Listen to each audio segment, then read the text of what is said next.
So this is my IDS 402 presentation, the obesity epidemic and the benefits of a plant-based diet. I've made a few changes to it since the last submission. Hopefully it's still solid. Okay, so what is wellness? According to UC Davis, wellness is an active process of becoming aware of and making choices towards a healthy and fulfilling life. It is a state of complete physical, mental, and social well-being, and not merely the absence of disease.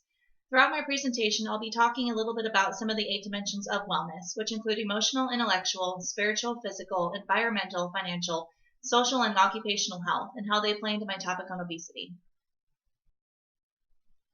So why does wellness matter? Well, when you maintain an optimal level of wellness awareness, it matters because everything we do, every emotion we feel, actually resonates to our general well-being, and in return, our well-being directly affects our actions and emotions.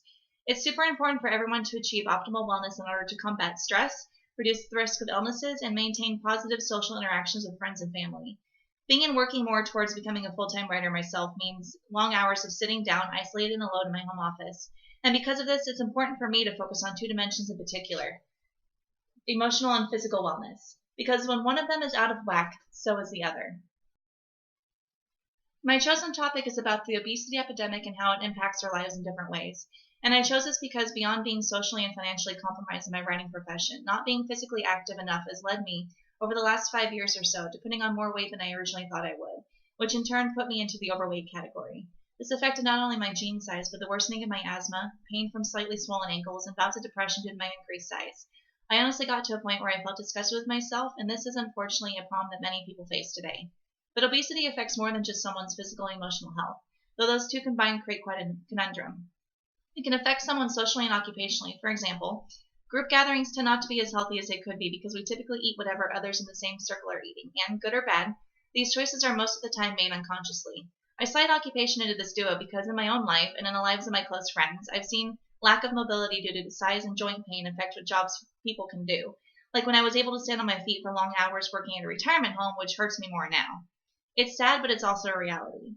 Being obese increases the likelihood of various diseases such as type 2 diabetes, heart disease, sleep apnea, cancer, high blood pressure, high cholesterol, clinical depression, hypertension, and osteoarthritis, just to name a few.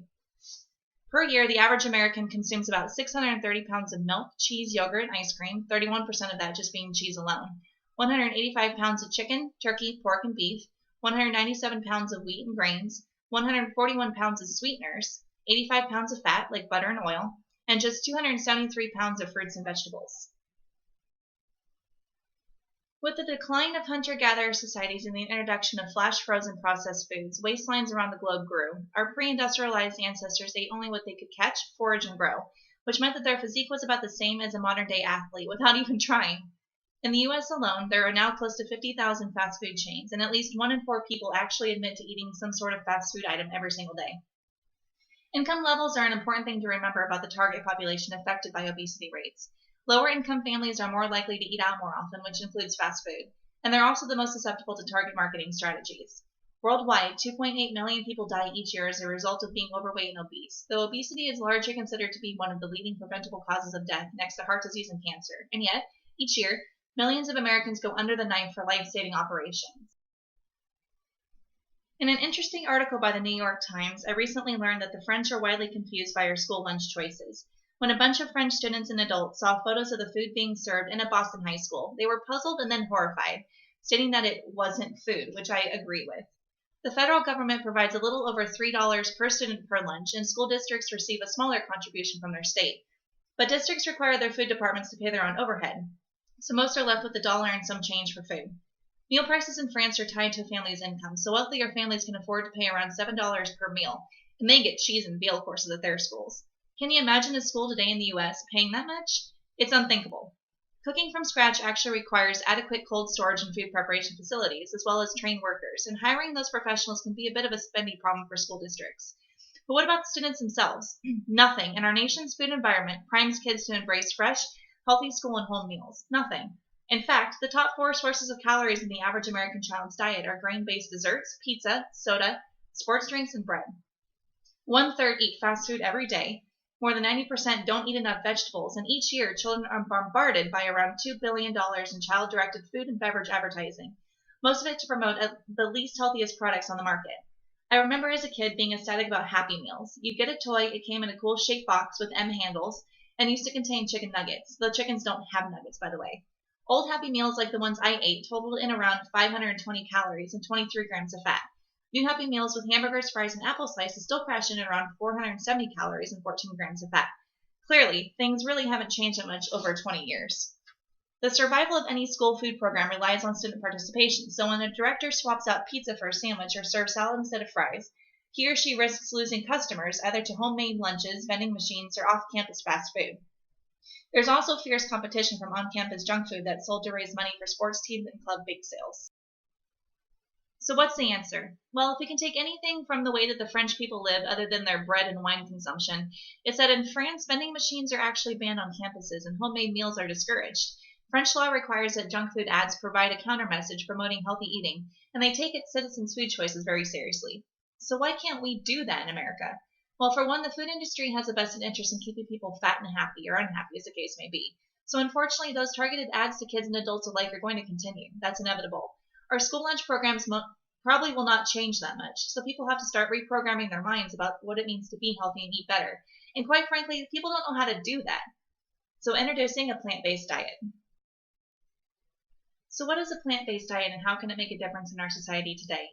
Well, a plant-based diet excludes all meat, dairy products, eggs, and highly refined foods like flour, sugar, and oil. Anything that has a shelf life of over a week or two should be tossed and put on a blacklist permanently. But once you take out the bad, that leaves room for a whole host of yummy, highly nutritional things like fruits, veggies, whole grains, legumes, and tubers. One of the main concerns about eating a plant-based diet is that we aren't getting enough calcium and protein. But did you know that milk, when fed to humans, actually increases the odds that you'll have brittle, less dense bones? This is because cow's milk was never meant as a human food choice. Milk fattens baby cows, but it also fattens us. It doesn't contain the right nutrients that our own human bodies need. So instead of drinking milk and eating artery-clogging meat, try avocado, broccoli, cashews, almonds, spinach, black beans, tofu, raisins, and butternut squash. And the list goes on and on. A whole foods plant-based diet really isn't that hard to implement and can make a huge difference on your overall health, such as diabetes prevention, hypertension control, overall heart health, weight loss, fiber intake, and improved skin and vision. You'll also have a ton of energy, and you'll be able to absolutely nail workouts. Your chances of contracting cancer and heart diseases are also significantly reduced. You'll be living the way nature intended you to begin with. Your emotional and physical health will see a positive jump once your body replenishes the nutrients that it has been craving. You'll feel better, look better, and eating whole foods is actually less damaging on your wallet and overall financial stability because fresh fruits and veggies are actually quite cheap. And no, you don't have to eat just organic. That gets expensive. Occupational health will improve once you lose weight naturally and effectively, and so will your social life. Personally, adopting a whole foods plant-based diet meant that my digestion became more regular. The cheeses, milks, and processed breads that I was consuming were making me sick. But once I eliminated those from my diet, I noticed an immediate difference. It's still recommended, at least until your system figures itself out, to be on some kind of supplement. For me, it was fish oil and a probiotic. And you should, of course, consult your doctor before beginning any new regimen. But overall, your life across every dimension will change for the better. So these are some fun videos for you to watch. You can follow the links below the pictures to see them on YouTube. In the first one, Jamie Oliver talks to us about the amount of sugar that's in a child's lunch every day and also per year. It's quite a startling video, so it's definitely worth a view. The next video is in defense of food, and it kind of breaks down what a plant-based diet is and how you should live it. So give those two a watch and you won't regret it.